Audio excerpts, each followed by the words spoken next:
financial argument. Follow us on YouTube.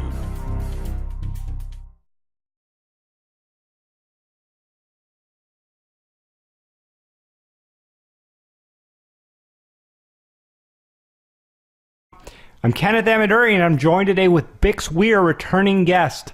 We spoke about silver, gold, Bitcoin in the past, and we even got into how technology will change the landscape of human existence and people's quality of life.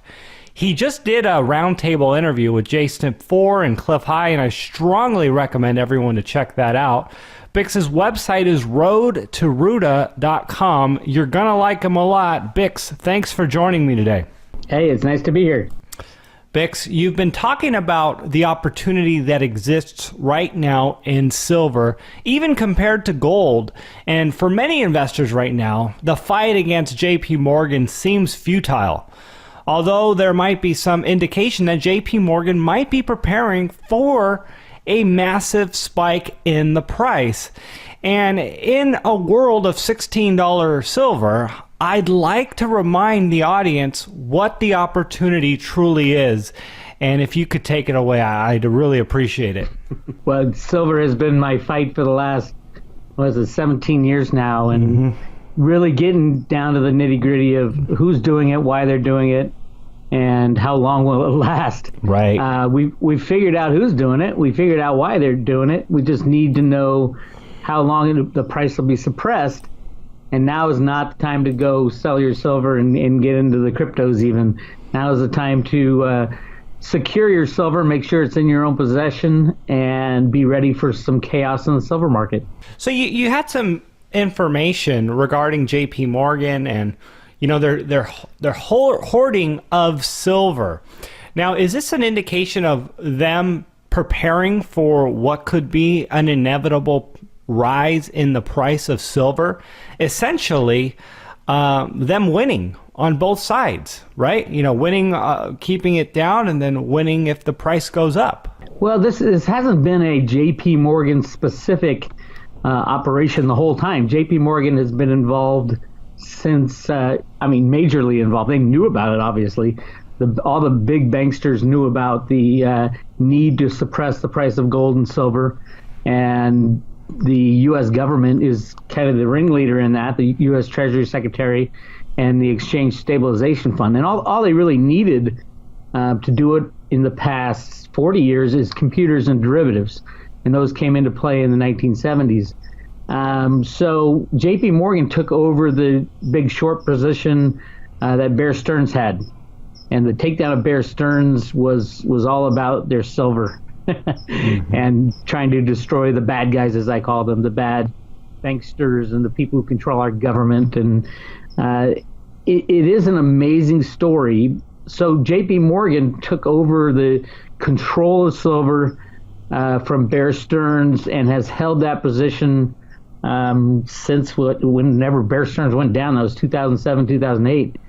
And at first they were just going to just sit back and keep the price low, but then I think they figured out what a huge story silver is and the difference between the electronic silver that is priced on the COMEX and the LBMA and the real physical stuff. And they are really two different animals.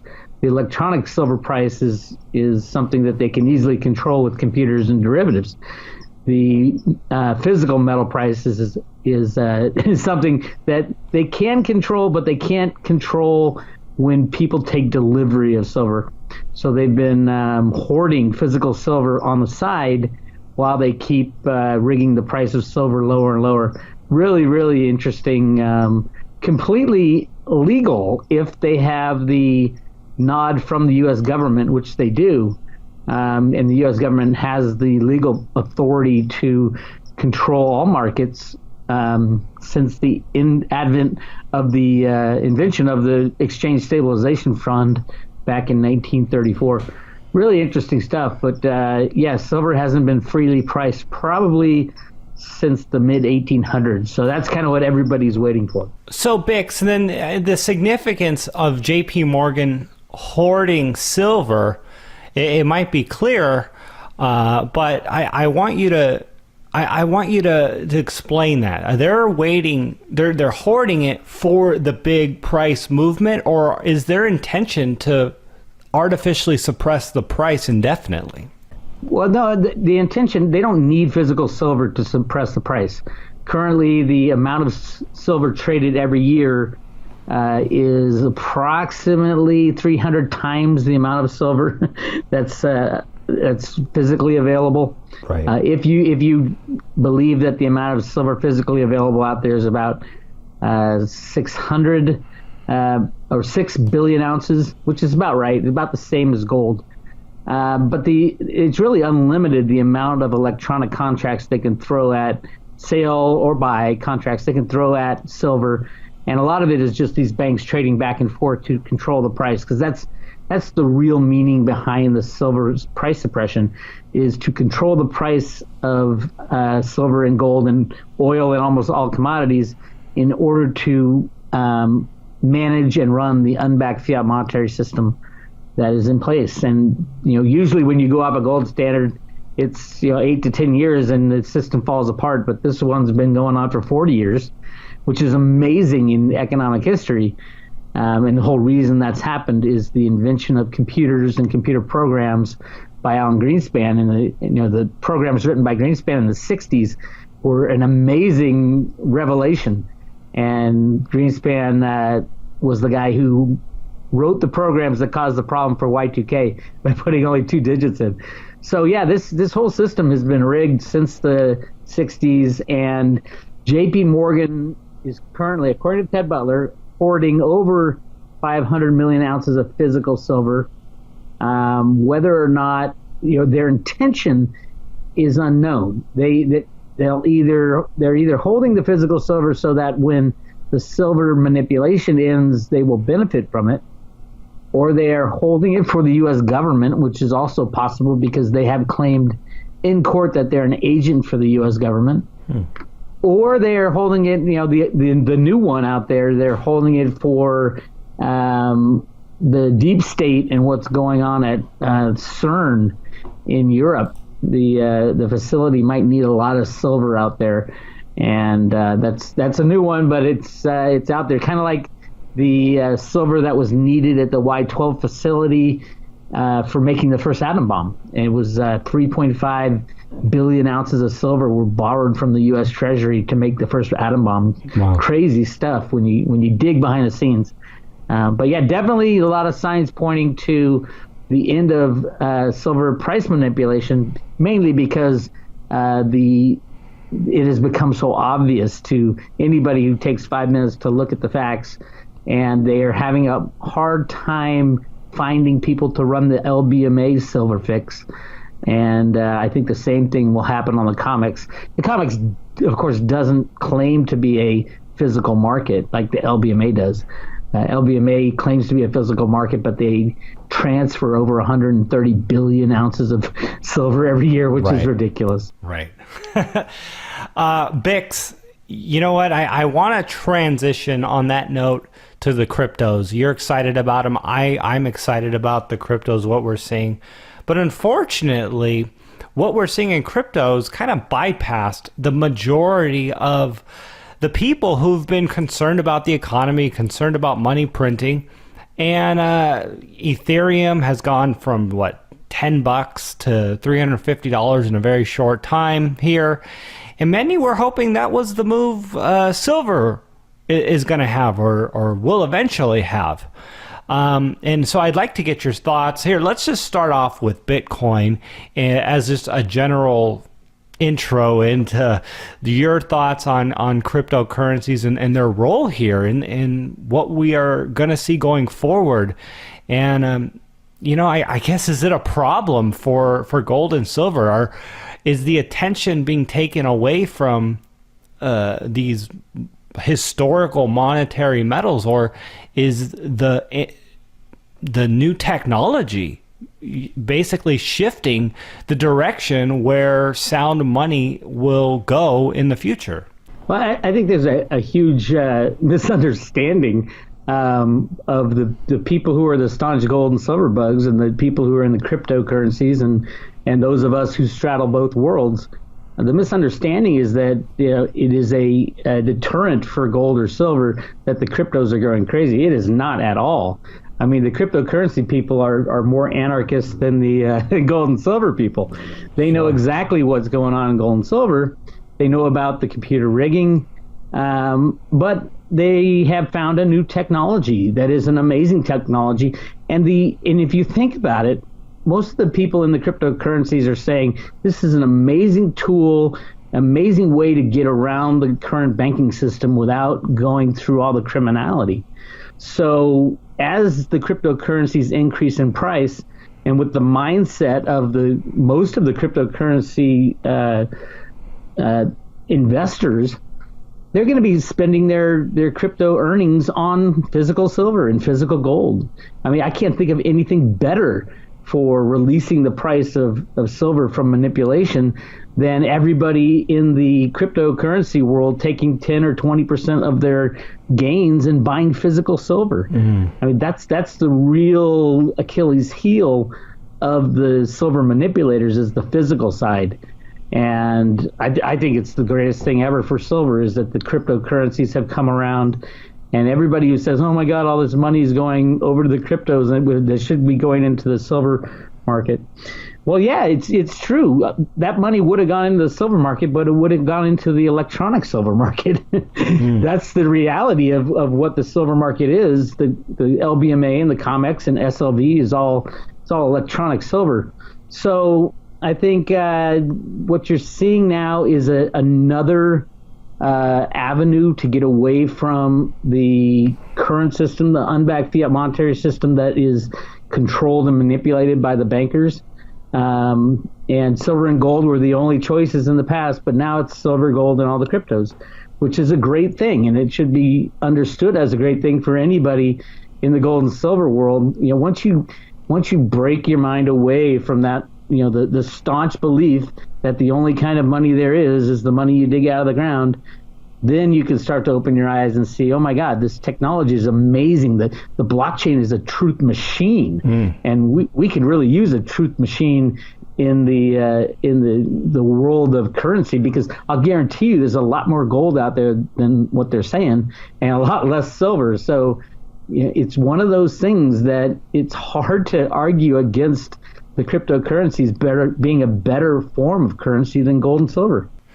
So are you saying sell cryptos or sell a portion of the cryptos to buy silver because you think that we're at somewhat of a potential top, or is it a better idea to allocate other cash, you know, that you might have? We're so far from a top in the cryptos. It's, you know, anybody who comes out and says, "Oh my God, it's a bubble," doesn't recognize that 99% of the people they know personally have no idea what the cryptocurrencies are. That, my friends, is not a bubble. When everybody who owns a cell phone has Bitcoin mining chips on their cell phone and is talking about the next cryptocurrency, that will be a bubble. So I equate this, I like to look at this as the kind of like the invention of the World Wide Web in 1990, when that invention changed the way we did business. Absolutely. And all the .com companies came out, and the infrastructure was built, and it became a huge thing. And I was right there in the middle of it, right near Silicon Valley, and I didn't take advantage of it when it was there. So I recognized this change, and the exact same thing is happening right now. I remember everybody saying, oh, this computer stuff is all in a bubble in the early 90s. This is the early 90s of that kind of monumental transformation. Every single business in the world will be touched by the blockchain technology, and the big banks are starting to recognize that. The hedge funds are definitely starting to recognize that, and they're placing their bets right now for the long term. So yeah, I think I don't think we're even close to a bubble. And I'm not telling anybody to sell their cryptos and get into silver and gold yet. But you know, if you are up 200, 300, 400, 500%. It could be a good idea to start buying some physical silver, because the moment that the physical silver manipulation ends, you're going to see physical silver go to a price of a free market price that hasn't been seen in 150 years. Yeah. So it's really exciting there. but at the same time, it would destroy the system. So it's one of those things. Yeah, your silver will go through the roof, but you won't be able to spend it on anything because nothing will be functioning because all the banks are destroyed. So well, yeah. Certainly. Well, so in terms of Bitcoin dominated the market. For the longest time, it was 90% of the market, 85% of the market cap. And here we have Ethereum, really a stone throws away from overtaking Bitcoin's market cap.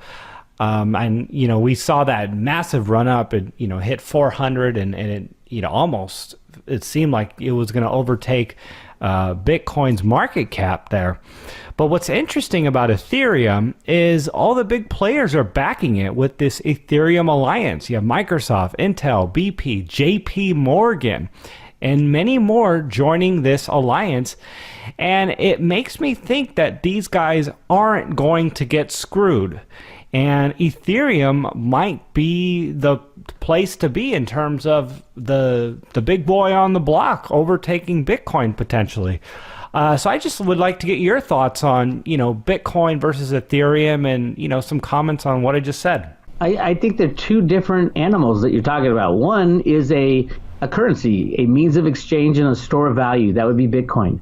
It was the first mover. All the money going into Bitcoin is going into the infrastructure of making sure that it's a sound form of currency and a means of exchange and a store of value. And so that's Bitcoin's calling. There's not much else other than using the blockchain.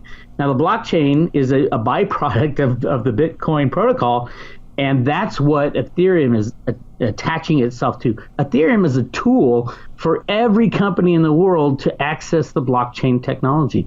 What the blockchain technology is, it's a truth machine. You can't lie on it because everybody has to approve all transactions. So it is really two different things we're talking about when we talk about Ethereum and we talk about Bitcoin. Bitcoin is a currency and a means of exchange, a store of wealth, the same thing like a dollar or gold.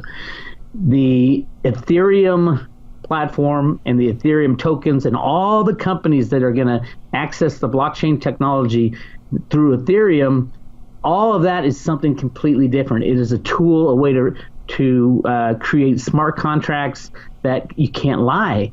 It takes the lying out of business. It's an amazing thing because, you just look at stuff like who was Bernie Madoff's banker? JP Morgan. Every single transaction went through JP Morgan. Why didn't JP Morgan get arrested like Bernie Madoff did? They knew everything that was going on. This technology takes the lying, cheating, and stealing out of the equation, and it's an amazing thing. So I think Ethereum will blow by the market cap of Bitcoin. Even the price of a single Ethereum token will probably blow by the price of a Bitcoin token or Bitcoin currency. So yeah, I am absolutely pro Ethereum. There'll be bumps along the way, just like everything. There's bumps today because there's a new ICO and which is an initial coin offering, and the Ethereum blockchain is delayed for 12 hours, I think, something ridiculous. But that's normal for something new. The early days of the World Wide Web, everything was so slow. When people started wanting to use it, they're saying, no way we'll be able to do transactions. Everybody will be online at the same time, and there's not enough room. And what happened? We're doing video, we're doing all kinds of things over the internet. The same thing is going on with the cryptocurrencies. They're working on all the issues and problems. As soon as a new problem comes up, they fix it, and it gets stronger and better, and that's the future. And I'm really excited about knowing, because I went through it in the 1990s and watched the World Wide Web grow into the internet, grow into online everything. I can see it from the very beginning stages of that happening right now with the blockchain technology. So, and then just to be clear, it doesn't concern you that, the CME Group, JP Morgan, and these big banks and mega corporations are attaching themselves to Ethereum, and, we know what they do to silver, or at least JP Morgan does. So that doesn't concern you then in terms of Ethereum. No, not at all. And the key is that the blockchain technology, you can't lie in that world. And so if a bank comes in who's used to lying, cheating, and stealing, comes in to use the blockchain technology, they can't get away with it. That's the beauty of it. Now they're going to try to invent their own coins, which are, I would say, questionable at best. Coins like Ripple that banksters control, but we don't have to choose their coins. We don't have to choose. And any company that does, God bless them, good luck to them, because these criminal corporations and banks are known for trying to get away with anything they can. And that is the key. If they could crush the blockchain technology and crush Bitcoin, they would have by now. And they can't, because everybody is confirming every transaction. Yeah. Yeah, it's a really beautiful thing. I was speaking to someone earlier today. He was just bashing the blockchain technology, calling it fiat currency, calling it something that's not. Who would even? All it takes is 10 minutes of study to get a handle on just how important this thing is. But that's the thing. People are so stuck in their ways, especially the gold and silver guys, that I am now fighting gold and silver people about this, which is hysterical. Because I was one of them. I was completely hard assets only. They have to be dug out of the ground. 5,000 years of history. I was clueless, and it cost me a lot of money because I could have got in Bitcoin when it was $10. Yeah. And I was clueless because I didn't understand what the technology was. I didn't understand that everybody in the world, it is open, it is honest. Everybody sees the transaction, approves the transaction, and that's the only way it can move forward. Yeah, and you know what? The one argument that I see as very valid is the fact that even though Bitcoin is limited in supply, and Ethereum actually isn't at this point, but it's got limitations on the amount of. It's not a hard limit. It's not like 21 million coins, but there's limitations as more people adopt it. Sure. But even with that, my point is that as we are now approaching almost 1,000 different cryptocurrencies on coinmarketcap.com, that's where the dilution of the crypto space can be had, in my opinion. It's not like you can just create a bunch of different golds or a bunch of different silvers, even though they are, right? I guess they are with the paper market. You can use different things as money. If gold doesn't work, you can use silver, copper, zinc. You can use anything. It's kind of. I've heard that argument before, but everybody's lumping cryptocurrency into one thing, and every single one of them is different. Some are complete scams. Some are better. Some are worse. But what has been used as money in the past? They've used seashells and sand and zinc and copper and gold and silver. There's an unlimited amount of things you can use as money in the physical commodity side and in the cryptocurrency side. The key is which ones are the best. Which are the best ones? Which ones will survive and which will die off? And I think when it comes to supply and demand, Bitcoin blows away gold and silver. Absolutely. Nobody knows how much gold and silver is out there, and you can always find more gold and silver. They're talking about mining underwater now. They're talking about mining asteroids. They're talking about mining other planets for silver. They're even talking about inventing a way to create gold and silver from thin air, like they do. They can create diamonds now, artificial diamonds, and you can do the same thing theoretically, and with silver and gold. Create the atoms from energy. Wow. So I don't see any limitation on the amount of silver and gold out there. Now, Bitcoin, on the other hand, is limited to 21 million coins. There's no way of getting around that. That is what everybody in the system likes about it, so they will continue to keep that. And unless someone gets 51% of control of Bitcoin, it'll stay that way. Yeah. And so, the supply scarcity issue is so much better with Bitcoin. You understand it, you know it. And with gold, especially, gold's been hidden from the people for so long. There's millions of tons of gold out there. That's not 180,000 tons. I've proven it time and time again, and I'll continue to prove it. We hide more gold in the ground in the United States than has ever been thought to be above ground in the world. We put them in national resource wildlife preserves. Chocolate Mountain in Southern California, Dianne Feinstein locked that baby up so tight because it had the largest gold deposit known at the time, and it was common knowledge that it was there. And then she locked it up into the Desert Wildlife Preserve to save the spotted toad.